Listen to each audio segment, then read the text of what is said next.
let me speak about the radical left. You and I have both been parts of faculties and faculty senates and understand that the left has taken over our institutions. The reason that they are apoplectic right now, the reason that so many anchors on MSNBC, for example, are losing their minds daily is because our side is winning. And so I come full circle in this response and just want to encourage you with some substance that we are in the process of the Second American Revolution, which will remain bloodless if the left allows it to be. That was the Conservative Heritage Foundation president Kevin Roberts offering a not-so-thinly veiled threat about not only the broader goals of the Republicans' Project 2025 agenda, but also a warning about the lengths they are willing to go to in order to enact it. Not for nothing, but you don't invoke the spilling of blood unless that's part of your plan. Now, first of all, just a note on the threat of violence here. We ignore these warnings at our own peril. The right wants the violence. Take January 6th, for example. That was the Republican Party testing the fence to see where it was weakest so that next time they can succeed where they previously failed. January 6th wasn't a one-off. It wasn't a fluke. It certainly wasn't a mistake. It was a training session and a warning of what's to come. They are banking on Americans becoming normalized to the violence so that the next time we won't be as outraged when they try to get away with it. But I want to be clear, this is not normal and we cannot normalize it. As for Project 2025, this policy platform is obviously extreme enough that its authors are proclaiming it the next American revolution. The playbook is over 900 pages long, but here are some of its especially toxic parts. Let's start with how it seeks to erase reproductive freedom nationwide. Here's one Project 2025 contributor summarizing how reproductive freedom is immoral. The reason surrogacy and IVF are immoral is because they interfere into the family. They break up the nucleus, the very building block of political society. They separate the reproductive from the conjugal act. I'm sure your nieces are great. I'm sure your nieces are wonderful, I say. And your nieces have a right to life. And it's good that your nieces exist. The problem for IVF and surrogacy is that no ends, no matter how good, justify immoral means. No ends, no matter how good, justify actions that are intrinsically evil to achieve them. This is the same kind of logic that we would apply to, say, rape. A child who is conceived in rape, I know some. They have a right to life. It's very good that they exist. We like these people. Had your nieces, God forbid, been conceived in the case of rape, you would say, I love my nieces, and how dare you suggest they shouldn't exist? And how dare you say that? I'm not suggesting they shouldn't exist. I'm not suggesting they don't have a right to life. I'm not suggesting they're not good at all. But let's follow this idea to its logical conclusion. Does the fact that your niece's existence is good and they have a right to life, does that fact justify rape? Certainly not. Likewise, good ends can be wonderful and we can celebrate them, but they don't justify immoral means. Here's Project 2025's plan to use the presidency for revenge on Donald Trump's political and personal enemies. What would happen, hypothetically, if President Trump ordered a new Trump attorney general to prosecute Democratic officials? I mean, what would happen if the DOJ was tasked with that? The system is not built for those kinds of abuses of process. There's very broad latitude that is given to, in particular, to investigations. However, if there were, for example, a baseless subpoena as part of that kind of an investigation, you could go to court. Part of the challenges, and we've seen this in the Supreme Court, where this bizarre granting of presidential immunity, Anderson, even to order SEAL Team 6 to commit assassinations. Can you believe that we're talking about that? That the dissenting opinion says this opinion would allow the president to assassinate his political enemies if he used an official vehicle like SEAL Team 6? Why bother to investigate them when you have that power? It is a nightmarish prospect, and hundreds of autocratic threats by Donald Trump, his supporters, his allies, his former aides, we have to take that very seriously as a threat. But Project 2025 doesn't stop there. It also includes reinstating and expanding Donald Trump's xenophobic Muslim ban, putting more guns in schools by way of arming teachers. Trump is planning to build huge camps to detain suspected illegal immigrants while they wait to be deported, all the while families are ripped apart.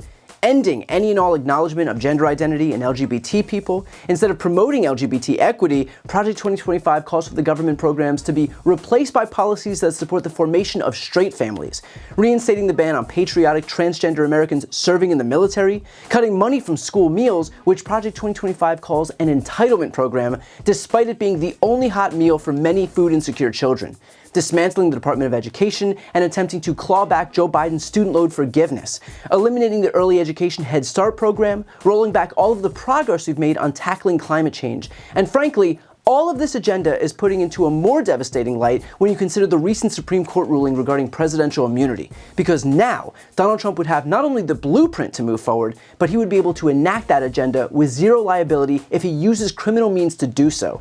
This Supreme Court has made him untouchable, above the law, just in time for him to usher in the biggest rollback of rights and freedoms in U.S. history. In fact, my Legal Breakdown co-host Glenn Kirshner had that point exactly. This is not hyperbole, nor is it a stretch. In fact, this is exactly what Justice Sotomayor pointed out in her dissent. And here it is, Brian. The Supreme Court just delivered a blueprint to any president, but I think our greatest concern is how Donald Trump will then use this blueprint to the danger and disadvantage of democracy. Here's what he gets to do. They said there are certain core presidential powers, and a president is absolutely immune when he acts in furtherance of one of his core presidential powers. They gave two examples of what those are. One, the power to pardon people, and two, the power to consult with his attorney general and high DOJ officials and tell them what to do, of course, in the name of fighting crime. So what they said was that when a president exercises any of his authority in these core presidential power arenas, he can't be questioned about it. Nobody can look behind it. We can't investigate it. And it doesn't matter what his motive was in exercising these powers. So what that means is, in the context of the pardon power, Donald Trump could set up a pardon kiosk in the lobby of the White House, have people lined up who had been convicted of crimes, and sell pardons for $1 million or $1 billion a pop. And the Supreme Court said, as Justice Sotomayor emphasized, nothing could be done about it. Law enforcement, prosecutors, and courts could do nothing about it because it's a core presidential power. That's literally what the Supreme Court said a president can do. Let's shift to the other and related, as we talk through it, core presidential power to consult with your attorney general and tell him what to do, because you're fighting crime after all. So Donald Trump could tell his newly installed attorney general, if he could find somebody more corrupt than Bill Barr, he would probably choose that person. Of course, I'm sure Bill Barr would do Donald Trump's criminal bidding again in a new administration, the way he did in the last Trump administration. All he has to say to his attorney general is, I am ordering you to round up and detain in detention camps all of my perceived enemies, my rivals, my political opponents, all of them, anybody who has criticized me over the past several years. And I'm ordering you to do it without charges being brought, without any evidence supporting charging or detaining them, and without any due process of law. The Supreme Court said that's a core presidential power, and it can't be investigated or prosecuted. You can't even ask the president's motive behind doing it. Now, some people might say, yeah, but the attorney general, the people following the president's orders to do this unlawful thing that the president has immunity for, they could be charged, couldn't they? Yes, they could, because the attorney general does not enjoy presidential immunity. So what Donald Trump then does is takes advantage of his other core presidential power, the pardon power, and he pardons his attorney general. So there would be no redress for what I just described in accordance with the powers that the Supreme Court just gave a president. If that isn't sufficiently dire, indeed, I think the way Justice Sotomayor ended her dissent is with fear for our democracy. I dissent. And that is what Donald Trump, if he retakes the reins of federal power, will be allowed to do based on what this Supreme Court just said. And it's not just Glenn expressing his concern. Even those in Congress are sounding the alarms about Project 2025 and the threat of a Trump dictatorship. I don't know why or how anybody can support Project 2025. And I know that there was allegedly a joke about dictators and whether or not that's funny, but in the United States of America, dictatorships are never funny. And Project 2025 is giving the playbook for authoritarianism as well as the next dictator to come in. And look, I understand that the news cycle right now is going to focus on Joe Biden because there's nothing that the media loves more than Democrats in disarray. And to be fair, Democrats are very much in disarray right now. But here's my mentality. Whoever the nominee is for the Democrats, whether it's Joe Biden or someone else, and until it is someone else, I will continue to operate under the assumption that Joe Biden continues to be the nominee, that the focus here absolutely has to be the risks posed by those who want to enact the Project 2025 plan. There is no ambiguity in the agenda that they're pushing forward. The dangers posed by Trump and his acolytes here are just that evident. So while there may be uncertainty among the Democrats, just know that any Democrat will be a viable alternative to someone who, frankly, deserves to be in prison before he steps foot in the White House. I've got a really exciting announcement. I've written a book. It's called Shameless. This book explores how Republicans have exploited their historical branding while attacking our democracy, how the media has proven itself a willful participant, and how Democrats can learn from this to rebalance the political scales and save our democracy.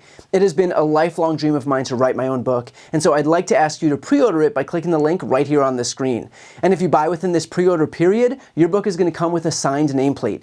As you know, I've never had a single sponsor on my channel. I don't ask for money or anything like that, but if you're looking for a way to support me, this is hands down the best way to do it. So again, follow the link right here on the screen, and thank you from the bottom of my heart for pre-ordering Shameless. And as always, make sure to subscribe to see more of my content.